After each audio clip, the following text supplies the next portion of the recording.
This universe is only one of an infinite number. Worlds without end. The multiverse is the MCU's biggest project to date. There was no way of knowing that when Iron Man dropped in 2008, the 2020s would see Kevin Feige and co. attempting the most conceptually complex plot the on-screen superhero franchise has ever seen. Yet, here we are. Across tens of movies and TV shows, the MCU's next few phases will be exploring the multiverse like never before. But, in the process of making cinematic history, the MCU is also accidentally breaking its own movies.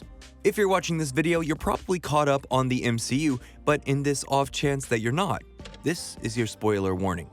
When the multiverse was first explained to fans in 2016's Doctor Strange, the concept was simple enough. The Marvel Cinematic Universe we've become familiar with through over decades of movies and TV shows is one of many possible universes. One we could later learn is called Earth 616. Oh. You guys sure must know a lot about the multiverse if you got someone going around naming realities. But things have gotten a lot more complicated since 2016. For years, we were only peripherally aware of the multiverse and what it might entail for the MCU. Thankfully, later in 2021, the concept of the multiverse was greatly expanded on in the Loki TV series, where we learned about variants, the TVA, and the sacred timeline.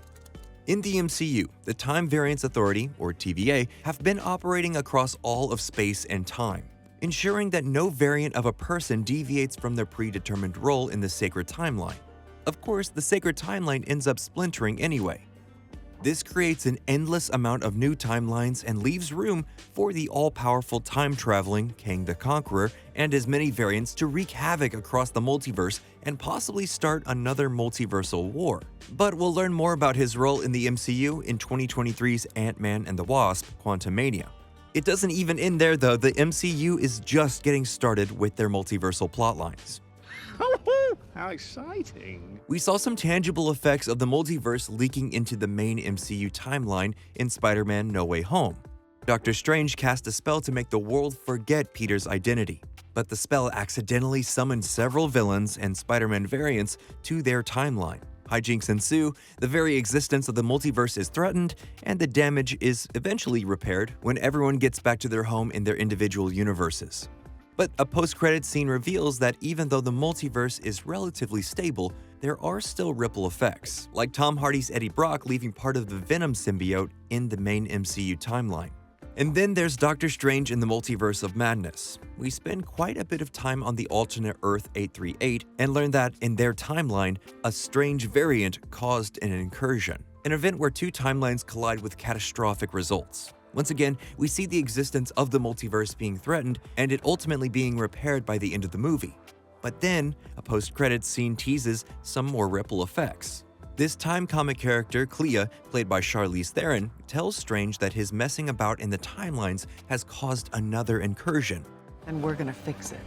Now, we know that all of this breaking, unbreaking, and talk of incursions is leading into the MCU's version of Secret Wars in Phase 6. But in the meantime, this multiverse plot point has turned into the MCU's new version of the Skybeam in the worst way possible. It's that bad. Yeah. Remember when essentially every movie featured a Skybeam? Sometimes it was the third act savior, and other times it was a world-destroying threat. But it was always there. It was in Iron Man, Captain America the First Avenger, Thor: Dark World, The Avengers, and just a ton of other movies. It became a meme because of the sheer ridiculous repetition of it all, and the more it got repeated, the lower the stakes became for every subsequent movie that used it. Suddenly, what was once a thrilling and visually interesting part of the action became an overused quick fix that could be applied to any given situation the plot demanded. At the moment, the multiverse is taking on a similar role in Phase 4. Manipulating the multiverse has become visual shorthand for a given character's level of power, and it's being used as a sort of interdimensional fast-traveling system. It works when it needs to, breaks when it doesn't, and serves every possible plot convenience it can. Think about it. If you travel to the past, that past becomes your future, and your former present becomes the past, which can't now be changed by your new future. But most damningly, including the multiverse in the MCU sometimes comes at the detriment of character and plot development.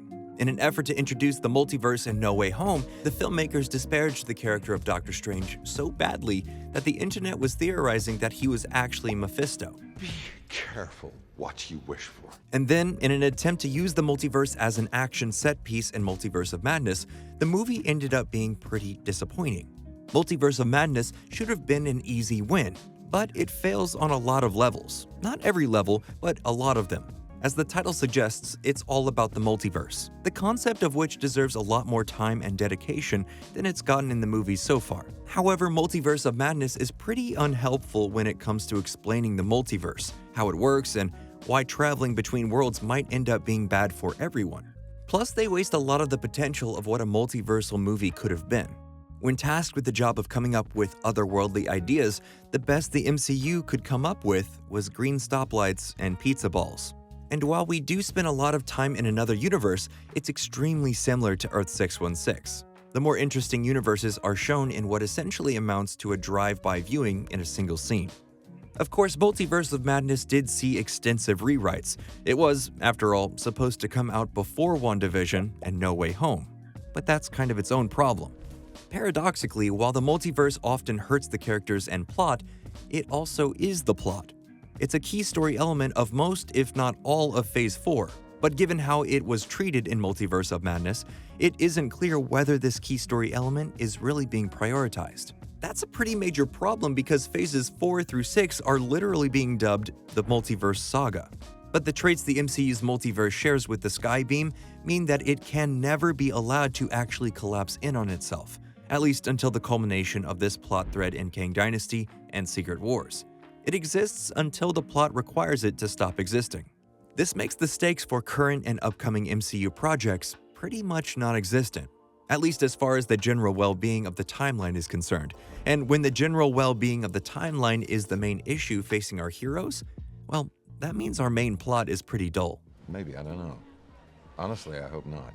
Much like the infamous Skybeam, the MCU's multiverse is only as thrilling and interesting as its last appearance. And the more it's being used, the less it becomes of both. Luckily, the MCU is also full to the brim with wonderful, awful, lovable characters that we as fans have grown to care about. And the multiverse is only creating more opportunity to bring back beloved characters, adapt favorites from comics, and create entirely new ones. Kang is obviously going to bring a lot of freshness to the franchise. His limited appearance in Loki as He Who Remains was excellent, and if we're going to see any of his other variants from the comics, then fans are in for a wild ride. Ramatut, the time-traveling historian turned ancient Egyptian conqueror, and Immortus, the self-proclaimed master of time, are both Kang variants with the potential to be just as interesting and threatening as Thanos. You expect too much from him. With Kang and the multiverse being such a focus of the next few MCU phases, we'll likely be seeing a lot of inspiration or entire story beats pulled from Avengers Forever. The 12-issue series sees a variant version of the Avengers team up with Kang to fight against his multiversal counterparts and the Timekeepers under the constant threat of, you guessed it, corrupting the multiverse. Alternatively, we could see elements pulled from Kurt Busiek's other beloved Kang story titled Kang Dynasty. The possibility of seeing it all put to screen is exciting to say the least. Not only that, but we've already seen a number of dimensions and worlds on the periphery of Earth 616. All of these dimensions have significance, be that in a future role they play in the franchise or just as iconic and emotionally impactful places to fans. We've seen what Disney and Marvel are capable of without the creative leeway the multiverse provides. Now, the possibilities are truly limitless. That's all we have for you today. Thanks so much for watching. Now, we want to know, which movie or TV show from Phase 4 has been your favorite addition to the franchise? Let us know in the comments and be sure to like this video and subscribe to Nerdstalgic for more content like this.